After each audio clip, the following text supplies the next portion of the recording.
Hello नमस्कार, कैसे हैं आप सब। जी आ गया अक्षरा सिंह का बहुत बड़ा बवाल खबर। जी हाँ, बवाल ही खबर है दोस्तों।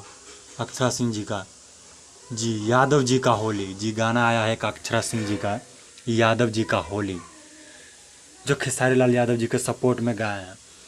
जी हाँ, कमाल का सॉन्ग है ये यादव जी का होली, वो भी आदि शक्ति फिल्म से। जी हाँ, आदि शक्ति फिल्म से रिलीज हुआ है और धमाल मचा दिया है। काफ़ी ज़्यादा सुपर डुपर हिट गाना हो गया ये, काफ़ी ज़्यादा धूम मचा रखा है ये गाने ने आदि शक्ति फिल्म पे। इस गाने को अक्षरा सिंह जी ने गाया है और मनोज मतलबी जी ने इस गाने को लिखा है।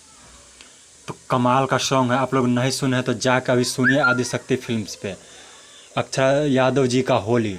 जी हाँ, काफ़ी ज़्यादा सुपर डुपर हिट गाना है, तो आप लोग जाके देखिए और मज़ा लीजिए। यादव जी का होली, मज़ा आ जाएगा दोस्तों। वीडियो अच्छा लगे तो लाइक कमेंट सब्सक्राइब जरूर कर देना। Thank you.